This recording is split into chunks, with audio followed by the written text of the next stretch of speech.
Усть-Лабинск. Маленький город. Город на берегу Кубани, в 60 километрах от Краснодара. 39 тысяч человек. Частные дома с виноградом во дворах, пятиэтажки вдоль центральной улицы, рынок, педагогический колледж, дом культуры. Город, который стоит на высоком правом берегу, там, где в Кубань впадает река Лаба. Место старое.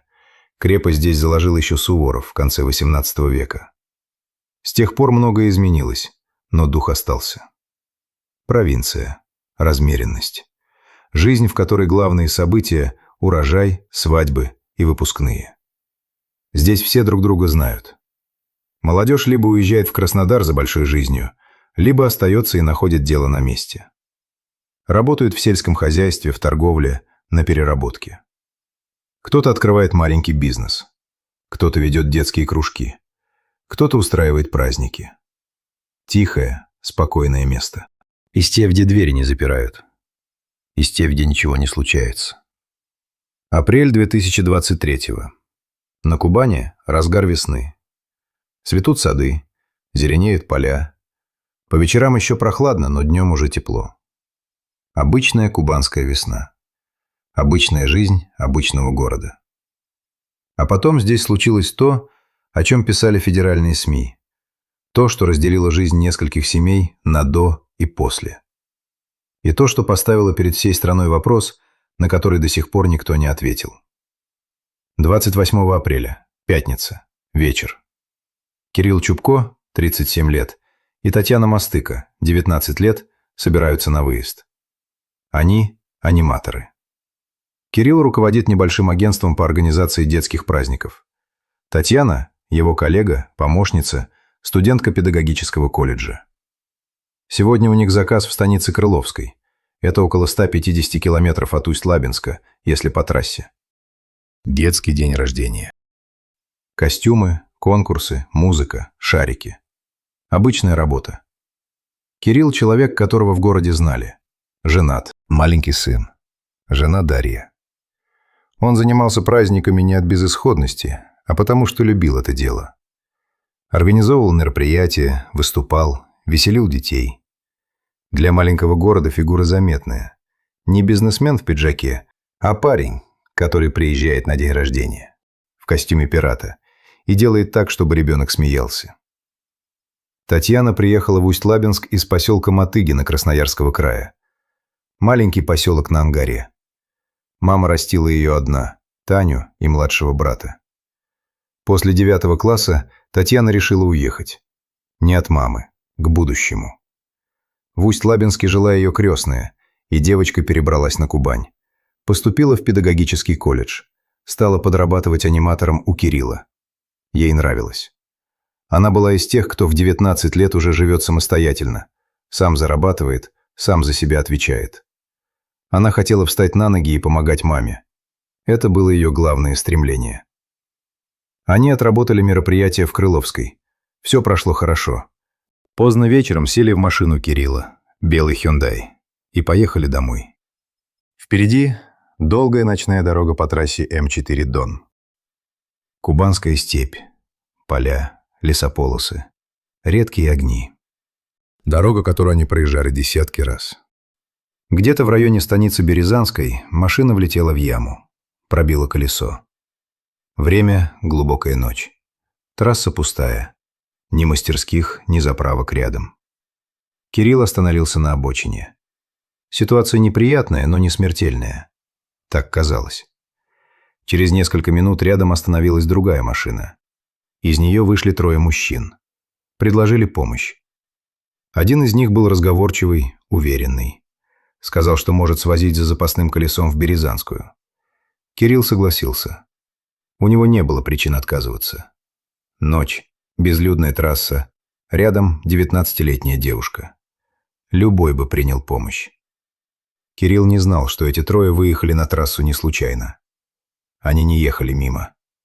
Они охотились. Их было 3.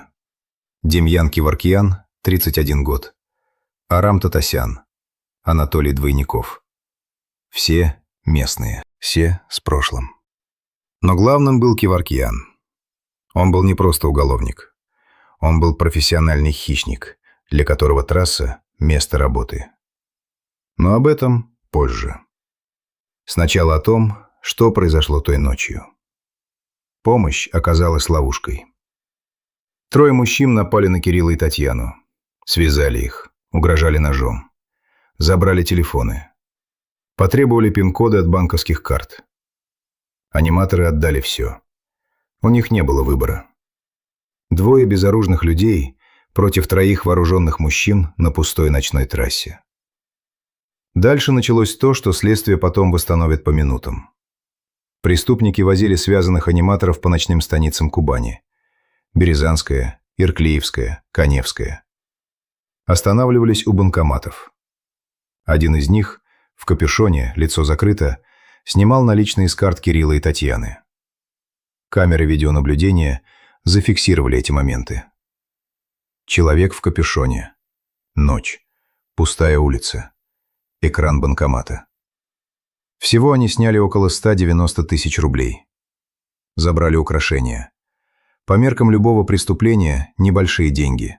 Но дело было уже не в деньгах. Аниматоры видели их лица. Знали, как они выглядят. Могли опознать. И Кеворкиян это понимал лучше остальных. У него за спиной 18 лет колонии строгого режима, из которых он отсидел лишь часть. Возвращаться туда он не собирался. Решение было принято. Кирилла убили первым. Это произошло в районе хутора «Память Ленина» Василковского района. Затем Татьяну увезли в другое место, на хутор Коржи Ленинградского района. Там убили и ее. Тела закопали в лесополосах, в разных местах, далеко друг от друга. Машину Кирилла, белый Hyundai, отогнали к станице Батуринской и сожгли. Трое мужчин разъехались. Жизнь продолжилась. Они думали, что все закончено. Утром 29 апреля Дарья Чубко не смогла дозвониться до мужа. Телефон не отвечал. Она позвонила еще раз. И еще. Тишина. Кирилл никогда не пропадал. Он всегда звонил, всегда предупреждал. Дарья забеспокоилась. В это же время мама Татьяны в далеком Мотыгино тоже не могла связаться с дочерью. Таня всегда отвечала. Всегда перезванивала. Она была из тех девочек, которые не забывают про маму, даже живя за 1000 километров. К концу дня стало ясно. Оба пропали. Не один человек. Двое. Одновременно. После одного и того же мероприятия. Это не могло быть совпадением. Дарья обратилась в полицию. Началось то, что в первые часы еще выглядело как поиск пропавших без вести, а потом стремительно превратилось в расследование убийства. Полиция и волонтеры начали прочесывать маршрут, по которому аниматоры должны были возвращаться из Крыловской. Трасса Н4. Около 150 километров Кубанской степи. Поля, лесополосы, хутора. Где именно они пропали, никто не знал. Телефоны молчали. Последняя геолокация обрывалась где-то в районе Василковского района. Дарья обзвонила всех, кого могла. Друзей Кирилла, коллег, заказчиков в Крыловской. Те подтвердили, мероприятие прошло, аниматоры уехали. Все было нормально. Они сели в машину и уехали. Дальше пустота. В социальных сетях начали появляться посты о поиске. Фотографии Кирилла и Татьяны. Белый Hyundai с номерами. Если видели, позвоните. Город маленький, новости разлетаются быстро. К вечеру второго дня об исчезновении аниматоров знал весь Усть-Лабинск. Люди обсуждали это в магазинах, во дворах, в маршрутках. Двое знакомых людей пропали без следа. Такого здесь не бывало. На третьи сутки нашли машину. Белый Hyundai Кирилла стоял в Брюховецком районе, в стороне от основной дороги. Обгоревший, выгоревший изнутри. Кузов почернел. Салон в пепле. Стекла лопнули от жара. Кто-то сжег его целенаправленно, это было очевидно. Не короткое замыкание, не случайность. Это выглядело как попытка уничтожить улики. Надежда на то, что аниматоры живы, начала таять. Сожженная машина без людей внутри – это не авария. Это криминал. Следователи переключились. Версия «уехали добровольно» отпала. Началась серьезная оперативная работа. Камеры видеонаблюдения вдоль трассы. Записи с заправок. Записи с банкоматов. Анализ последних операций по картам.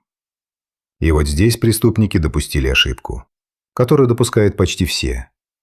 Они оставили электронный след. Банковские карты Кирилла и Татьяны продолжали работать после их исчезновения. Снятие наличных зафиксировалось моментально. Время, место, сумма. Камеры у банкоматов записали человека в капюшоне. Лицо закрыто, но фигура, одежда, походка – все на пленке. Следователи проследили маршрут снятий. Березанская, Ирклиевская, Каневская. Получился путь. Ночной маршрут по станицам, который начинался от того места на трассе, где у Кирилла пробило колесо. Каждое снятие – отметка на карте. Каждая отметка – шаг ближе к убийцам. Параллельно отработали связи. Кто мог быть в этом районе ночью? Кто имеет судимости? Кто вернулся в район недавно? Кубань – место, где все друг друга знают. Особенно в маленьких станицах. Особенно участковые, которые знают каждого жителя в лицо. И особенно тех, кого лучше бы не знать. Оперативники прошлись по всем недавно освободившимся. По всем, кто состоял на учете. По всем, кто раньше попадался на трассовых преступлениях. Круг сужался быстро. Имя Демьяна Кеваркьяна всплыло в первые же дни. Он вернулся в станицу придорожную Каневского района несколько месяцев назад. Вернулся не из отпуска. Вернулся с войны. А до войны – из колонии строгого режима, где сидел именно за разбои на трассах. Совпадение, которое следователи не могли проигнорировать. Местные знали, кто он такой. Знали и старались держаться подальше.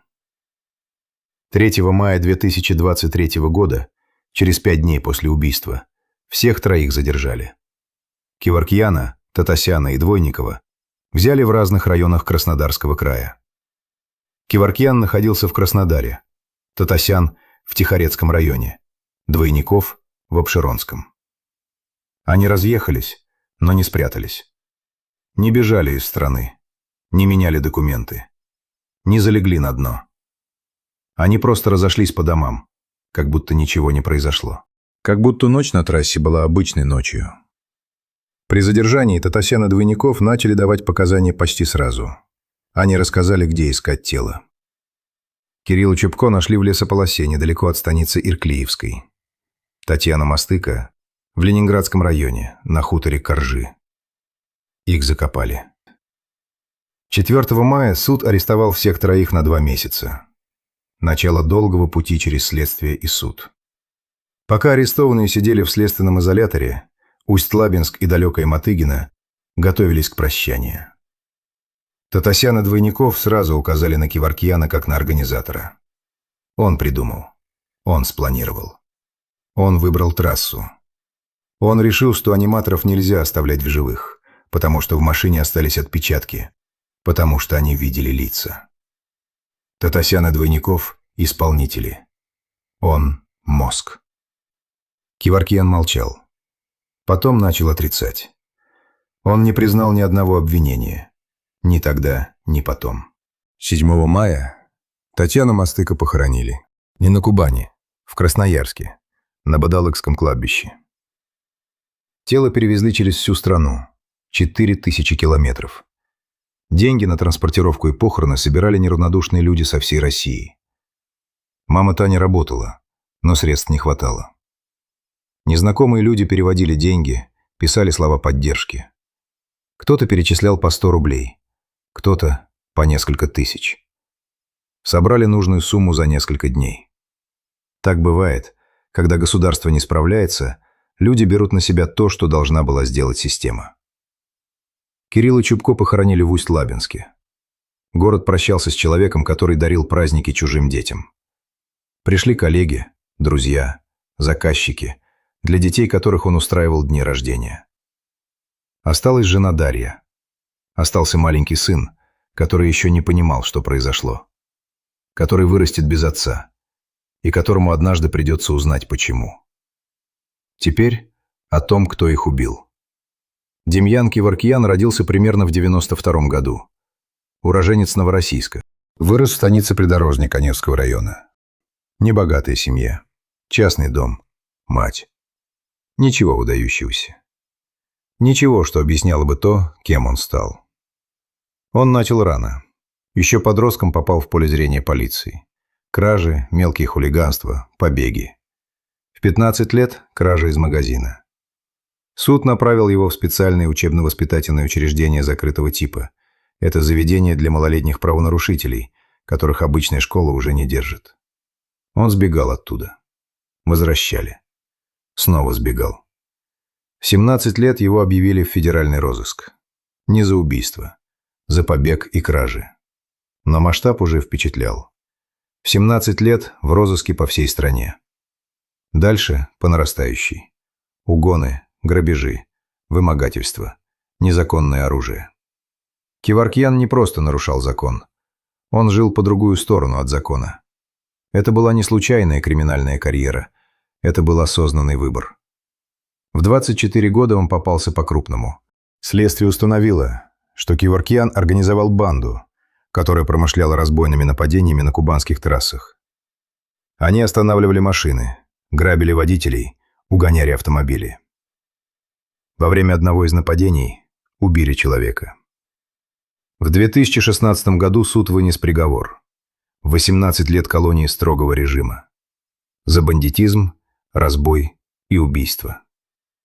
Кеворкияну было 24 года. Впереди 18 лет за решеткой. Срок должен был закончиться в 2034. К тому моменту ему было бы за 40. Считалось, что кубанские трассы от него защищены. Надолго. Отбывать наказание его отправили далеко от дома, в исправительную колонию номер 2, поселок Талицы, Ивановская область. 1000 километров от Кубани. Другой климат, другие люди, другая жизнь. В колонии Кеворкиян не затерялся. По имеющимся данным, он занял определенное положение в криминальной иерархии, смотрел за отрядом. Не рядовой зэк, не тихий сиделец, лидер, даже в заключении. Но все сложилось иначе, чем планировал суд. В 2022 году Кеворкияна вывезли из колонии. Вместе с другими заключенными его завербовали для участия в боевых действиях. Человек с 18-летним сроком за бандитизм и убийство получил оружие и форму. Воевал, вернулся. Получил помилование. К осени 2022 года на свободе. Вместо 18 лет он отсидел 6. 12 лет срока просто исчезли, как будто их не было. Весной 2023-го Кеворкиян вернулся в станицу Придорожную. Соседи видели его. Ходил по станице, рассказывал про награды, про войну. Но что-то в нем настораживало. Одноклассники потом скажут журналистам: «Тихий омут». Мать уверяла, что сын изменился, что война его исправила. Она ошибалась. Через несколько месяцев после возвращения Кеворкиян собрал вокруг себя Татасяна и Двойникова, бывших знакомых. Он снова делал то, что умел лучше всего. Организовывал, распределял роли. Выезжал на трассу, искал жертв. Точно так же, как в 2016-м. Тот же почерк, то же место, кубанские трассы. Только теперь он был чистым, помилованным, свободным, с незапятнанной по документам биографией. По версии следствия, они выезжали на трассу несколько дней подряд, прежде чем нашли Кирилла и Татьяну. Они ждали, как ждут хищники у водопоя. Машина с пробитым колесом. Ночь. Двое беззащитных людей. Идеальная ситуация. Позже, в ходе расследования дела об убийстве аниматоров, следователи раскопали еще один эпизод из прошлого Кеворкияна. В мае 2013 года, за 3 года до первого приговора, он убил человека в станице Есенской, Ейского района. 31-летний Сергей Сербов. Они работали в одной бригаде по Волке леса. Между ними произошел конфликт. Кеворкиян ударил Сербова метровым деревянным брусом по голове. Тот умер на месте. Тело вывезли в станицу Новодеревянковскую. Попытались инсценировать несчастный случай. Сбросили на труп ствол дерева. Это убийство оставалось нераскрытым 10 лет, до тех пор, пока следователи не начали копать биографии Кеворкияна после дела аниматоров. 3 убийства на трассах, 1 в лесу, помилование. И снова трасса, ночь, нож, лесополоса. Система дала ему 2-й шанс. Он использовал его, чтобы убить снова. Судебный процесс начался в 2024 году. Краснодарский краевой суд. Дело слушалось с участием присяжных заседателей. На скамье подсудимых 3. Кеворкиян, Татасян, Двойников. Обвинение. Убийство 2 и более лиц, совершенное группой лиц по предварительному сговору из корыстных побуждений. Статья 105, часть 2. Максимальное наказание – пожизненное лишение свободы. Дело сложное. 3 подсудимых. 2 погибших. Десятки томов материалов. Экспертизы. Видеозаписи. Показания свидетелей. Вещественные доказательства. Суд с участием присяжных – это долго. Это месяцы заседаний, допросов, ходатайств. Каждое слово на весах. Каждый факт под лупой. Татасян и Двойников признали вину. Они подробно, шаг за шагом рассказывали суду, что произошло той ночью. Как выехали на трассу. Как увидели машину с пробитым колесом. Как предложили помощь. Как напали. Как везли связанных аниматоров по банкоматам. Как снимали деньги. И как потом убивали. Сначала Кирилла, потом Татьяну. В разных местах. В разных лесополосах. В зале демонстрировались видеозаписи проверок показаний на месте, когда подсудимых вывозили на места преступлений, и они показывали, где и что произошло. Нож, лопата, лесополоса, земля, из которой доставали тело. Вещественные доказательства, от которых в зале суда становилось тихо. Присяжные смотрели. Родственники жертв тоже. Оба указывали на Кеворкияна. Он – организатор. Он собрал группу. Он выбрал место. Он принял решение убить, потому что аниматоры видели их лица и могли опознать. Они действовали под его руководством, под его давлением. Татасян и Двойников не пытались выглядеть невинными жертвами обстоятельств. Они признавали свою роль, но настаивали. Без Кеворкияна ничего бы не произошло. Он – двигатель. Он – причина. Оба приносили извинения родственникам погибших. Говорили, что раскаиваются, что понимают, что натворили. Насколько эти слова были искренними – вопрос, на который может ответить только каждый из них. Но они их произнесли. В зале суда. Глядя в глаза людям, чьих близких они убили. Кеворкиян не признал ничего. Ни организацию группы, ни участие в нападении, ни самоубийство. Он отрицал все. Полностью. Абсолютно. Как будто его там не было.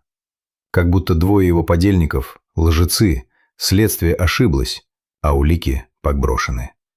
На одном из заседаний его удалили из зала суда за пререкание с судьей. Он не просто защищался, он провоцировал. Вел себя так, словно процесс – это его площадка, а не место, где решается его судьба.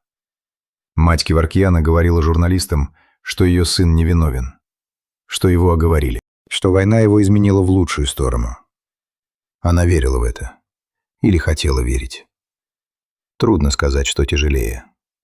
Знать, что твой сын убийца, или убеждать себя в обратном. Дарья Чубко, вдова Кирилла, присутствовала на заседаниях. Ходила раз за разом. Слушала показания людей, которые убили ее мужа.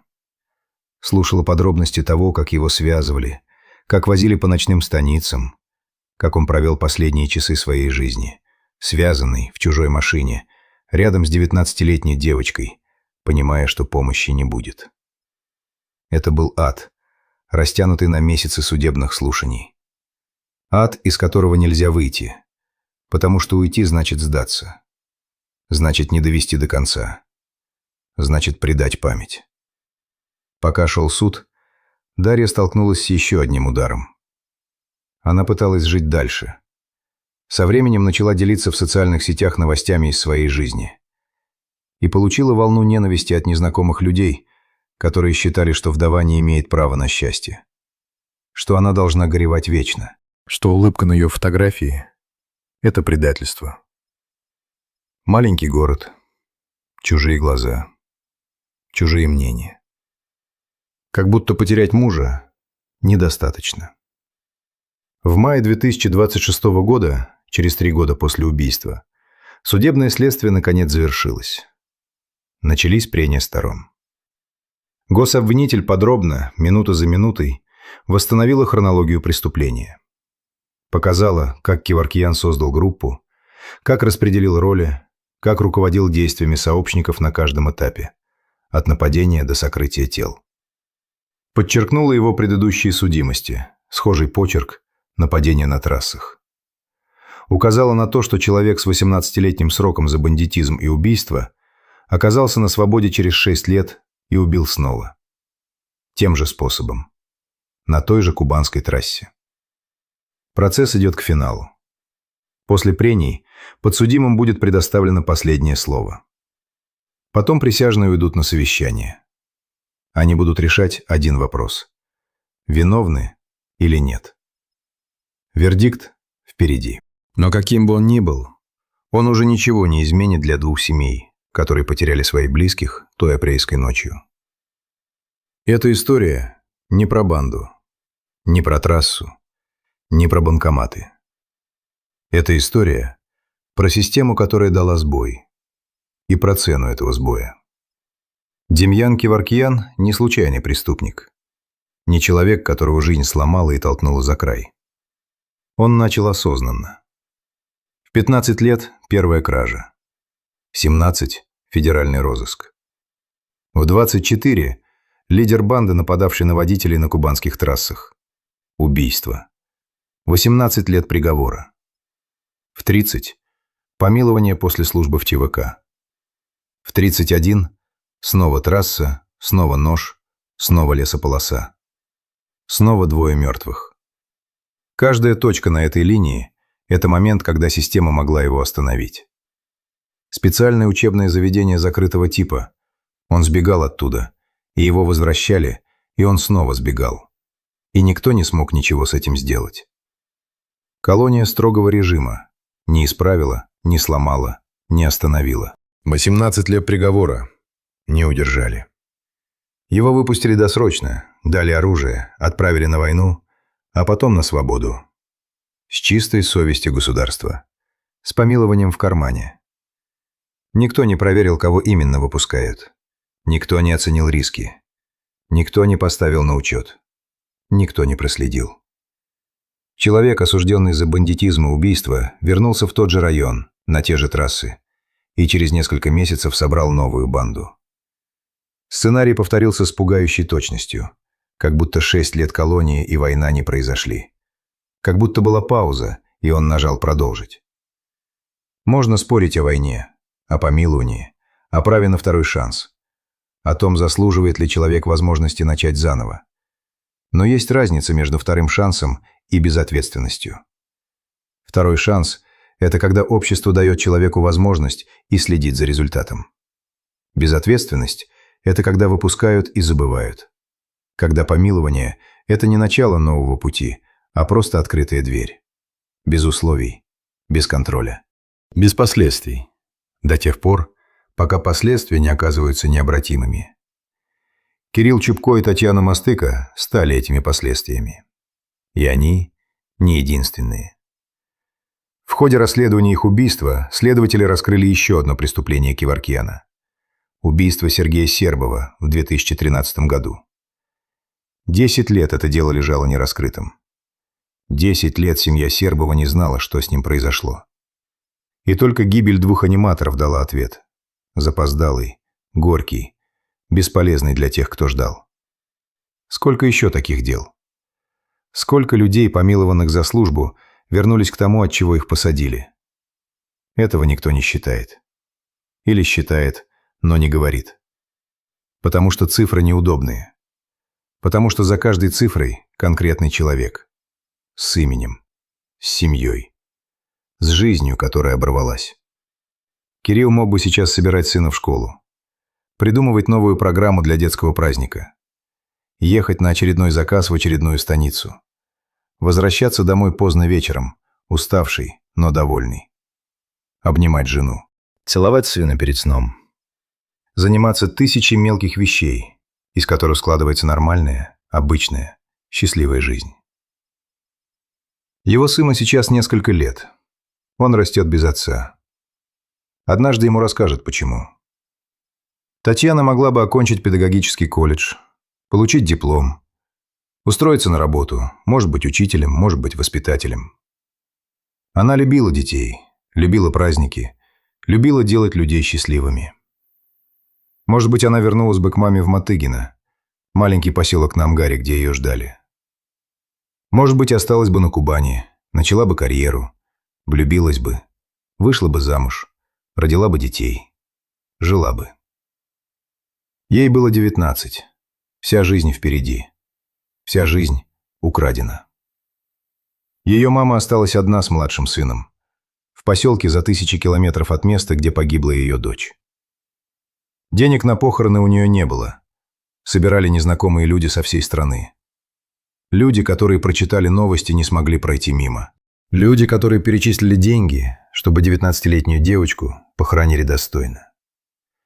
Это и самое страшное, и самое человечное в этой истории.